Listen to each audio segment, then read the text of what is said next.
I never believed in the old stories, but now I wish I had.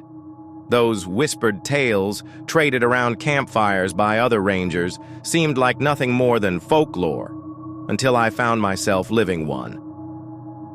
It began on a late autumn afternoon in a stretch of forest rarely traversed, even by us park rangers. This particular region was dense, untamed, and steeped in local legends. The Cherokee people spoke of a guardian spirit in these woods, a towering figure that appeared when humans overstepped their bounds. I dismissed it as another myth to scare off trespassers, but deep down I'd always felt something watching.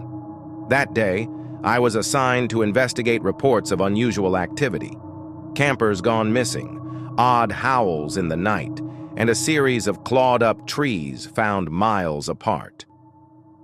As I ventured further into the forest, the air changed. The usual symphony of birds and insects faded, replaced by an eerie, suffocating silence. My radio crackled faintly, then died. I was alone. The trail became less distinct, swallowed by a carpet of decaying leaves. Shadows stretched unnaturally long as the sun dipped lower, and I couldn't shake the feeling of being watched. My flashlight, a sturdy, dependable tool, felt like a toy against the encroaching darkness. Then I heard it. A low, guttural growl echoed through the trees, sending a chill down my spine. It wasn't any animal I recognized. The sound was too deep, too deliberate. I stopped, scanning the shadows. "Hello?" I called, my voice breaking the oppressive silence. No response, just the faint rustling of leaves in the distance. But it wasn't the wind. I pressed forward, my hand resting on the handle of my sidearm. Minutes felt like hours as the forest seemed to close in around me. Then I saw them. Markings carved into a tree. Deep gouges arranged in patterns too deliberate to be natural. They resembled ancient symbols, their meaning lost to time. I snapped a picture with my phone, though the device struggled to focus in the dim light. Suddenly, the temperature dropped. My breath came out in visible puffs, and the hair on the back of my neck stood up. That's when I noticed the silence had deepened. Even the rustling leaves were gone. It was as if the forest itself were holding its breath. A faint whisper reached my ears. It sounded like my name. "Who's there?" I demanded, turning in a slow circle. My flashlight beam cut through the darkness, but nothing moved. And yet, the whispers continued, circling me like a predator playing with its prey. Each syllable was unintelligible, but undeniably human. My heart pounded as I stumbled backward, nearly tripping over an exposed root. Then I saw it. A shadow, impossibly tall, stood just beyond the reach of my flashlight. Its outline was vaguely humanoid, but wrong.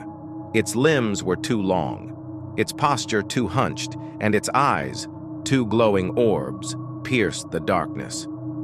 I froze, every instinct screaming at me to run, but my legs felt rooted in place. The figure moved, not with the jerky motion of an animal, but with a fluidity that defied logic. It stepped closer, and I finally found my voice. I fired my weapon, the deafening shots shattering the silence. The shadow didn't flinch. Instead, it let out a roar that shook the trees, a sound so primal it rattled my very bones. I ran. Branches clawed at my face as I sprinted blindly through the forest, my flashlight bouncing wildly. The whispers followed me, growing louder and more frenzied. They weren't just whispers anymore. They were voices, dozens of them, overlapping and pleading. "Leave! Go back! It's watching!" My lungs burned as I stumbled into a clearing. The full moon illuminated the scene before me. A circle of stones arranged around a massive ancient tree. Its gnarled roots twisted like veins, and its bark bore the same symbols I'd seen earlier. In the center of the circle lay remnants of old offerings, animal bones, feathers, and jars of what looked like blood. A voice broke the stillness. "You shouldn't be here!" I whipped around to see an old man standing at the edge of the clearing. His face was weathered, his eyes piercing. He wore traditional Cherokee attire, and his presence felt both reassuring and deeply unsettling. "It's awake now," he said gravely. "You need to leave, but it may already be too late." Before I could respond, the roar came again, closer this time. The man's expression darkened. "Do not run. Running makes it worse." He began to chant, his voice steady and melodic, as he scattered a handful of powder into the air. The forest seemed to recoil, the shadows retreating slightly. But the figure emerged from the trees, its full form now visible. It was massive, its fur matted and dark as the night. Its eyes burned with an otherworldly light, and its presence was suffocating.